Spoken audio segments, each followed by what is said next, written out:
Adequate. Now, let us not waste time and get on with it. Right. I see the exact amount of profiles requested. At least someone seems to be up to their task. Oh, whatever. You? No, Grim, you have not. Why am I livid? Because the rest of highest management thought it necessary to remind me that taking sudden leave is detrimental to our aspirations. Because they thought to admonish me for taking a couple of days to perform important research. Because, as was reminded, the saying goes, now, how was it? Nothing in life is more certain than... Yes, exactly. Either way, the nerve they have to lecture me on how to do my job. It is rather irritating, is it not? No matter, Grim. I apologize for taking it out on you. Good night.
Matey, 'tis an utmost pleasure to see you again.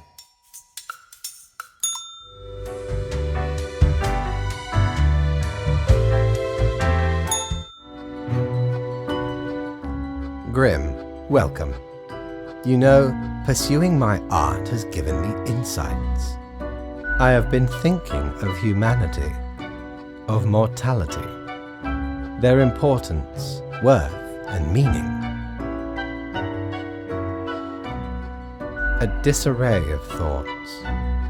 Listen, is death really such a bad thing? it would be better for everyone. In fact, do these humans even truly exist? Their ephemeral being leads to no relevant outcome. It is all transient, no matter what they do or achieve in life. They exist in a state of hubris and arrogance, considering them the center of the universe. Yet without them, the sun still sets and rises. Stars explode, galaxies form, or get torn apart. There are departments even for these events. Humans are not the be-all, end-all pinnacle of creation. They are small and insignificant, yet full of themselves. The grandeur of everything will not get superseded by specks of nothing. It matters not how they live through their subjective experiences, millions upon billions of them, everyone considering themselves unique. And technically they are, I suppose, on a minor scale, yet also exceedingly similar, copying each other, living through similar events with similar basic reactions. While the universe is full of endless wonders they cannot or will not even experience or perceive, ever. Their presence is not even necessary to validate these events outside their subjective experience or understanding. Do you know the saying, Grim? If a tree falls in the forest and no one is around to hear it... No, it is, does it make a sound? That the ultimate height of arrogance ingrained in them, to imagine their presence to be paramount. The tree does not only sound, it has been sounding a long time. It has grown without anyone present. It has lived a life. None of this requires humanity to be there to bear witness.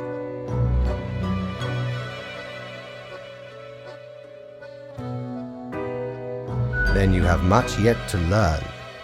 Good night, Grim.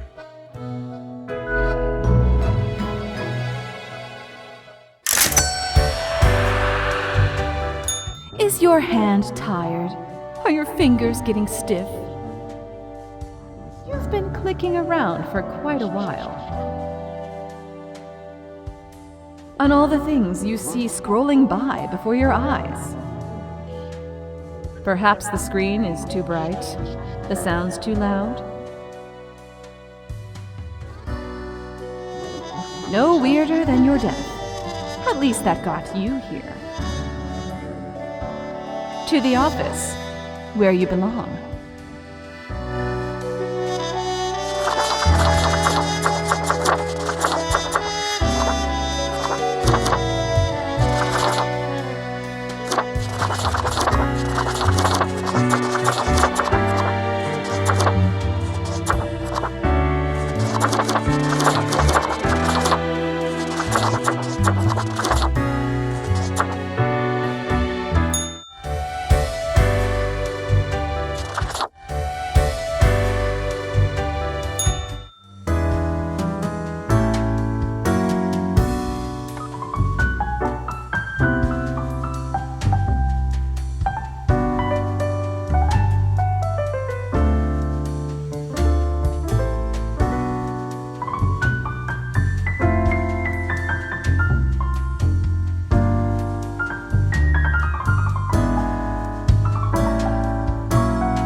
beginning.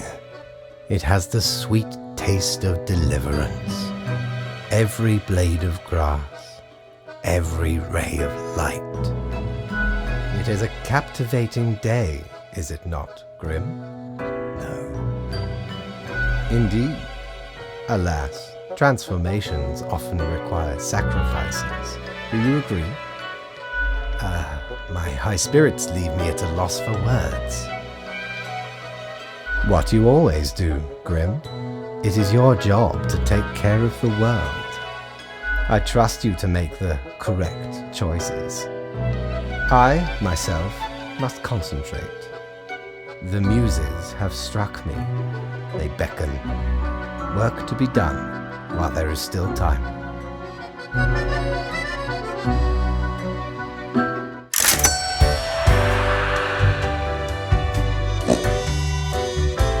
If I ever return to the seas, I'd have ye on me crew anytime.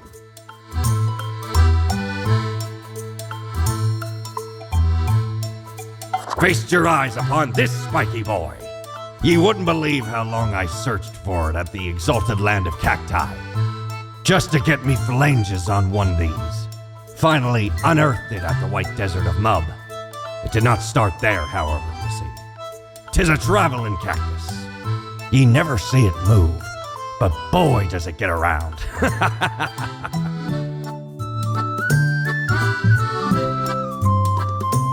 The base, the marble plate of yore. The arms melted from the cannons of a galleon. A socket, a shell of a ferocious sea monster.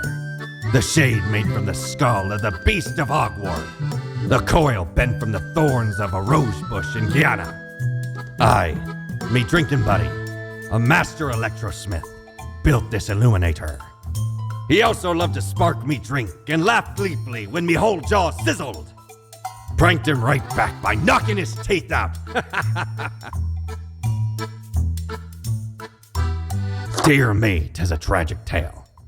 You ever hear of the Dia de Muertos? A wild night, certainly. There we was, celebrating the passing of me amigo. Several days later, woke up buried under a mountain of empty bottles. This mask stuck to me face. Never knew where it came from.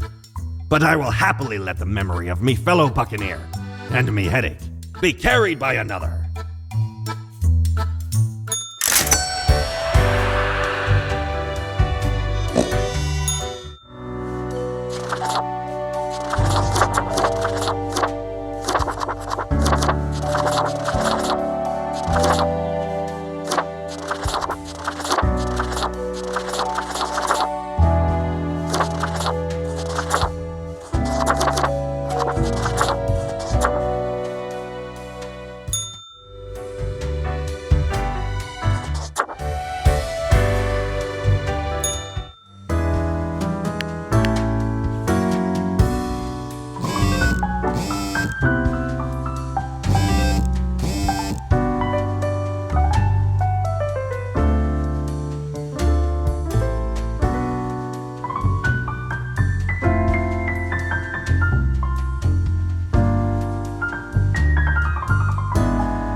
I find myself at an impasse.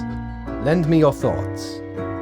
Should my prose be more experimental, or should I stick to traditional narrative techniques? Grand, yes. There is a reason it has persevered for so long. You are still here, Grimm? I guess you want to talk about work instead. Oh, fine. Let us take a look at the situation. My, so much chaos. Pain and suffering are off the charts. Everything is on fire, while ice invades from the polar zones. How did that even happen? Endless mountains of trash, undrinkable water, unbreathable air. The ultimate ecological masterpiece. And in the center of it, Kathleen Holmes. I never knew a human could be this destructive. What can I say? Things do not seem to be going well at all. Are you sure? You are but a grain in this cosmic process, lacking the complete picture. What is done is done. These are the consequences you must live with, while you still live. Off to work, Grimm. Certainly you have no time to waste now.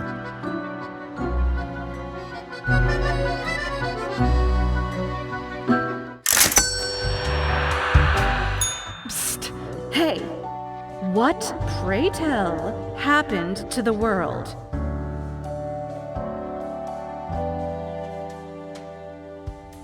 Good riddance. That's what they get for being loud and annoying all the time. Do you know the story of the wyvern and the prince consort? Of course you do. A young, quick-witted prince consort was once kidnapped by a wyvern. Using their gift of charm, they tried to alter the ways of the wyvern in order to save their lands. Soon, the beast and the prince found resonating ideas and ambitions. They molded the land in rather inept ways, whilst thwarting attempts of rescue by the queen. Then the wyvern, tired of the desolation, ate the prince and flew away.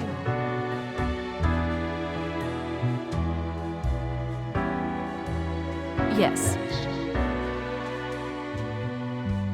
Yes. It doesn't matter if your mistakes were countless or few, as long as you learn the lesson. We are thankful of our time together, even as it's quickly running out. It'll be pretty horrible from here on out.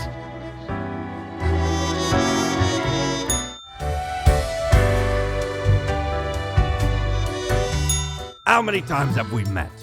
I lost all count.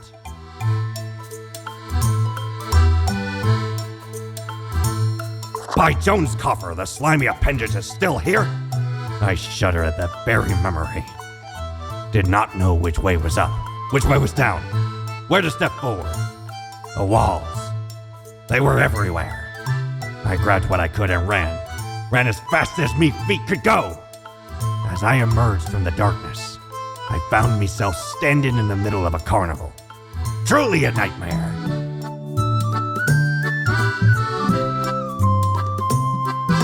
Core blimey, how did this wee monster even get here? 'Tis not really all that valuable plunder. Found the tiny fellow on the riverbanks of Styx itself. A lifeless, adorable thing. Can't imagine it being useful for anything. But sure makes delightful squeaks when ye stroke it.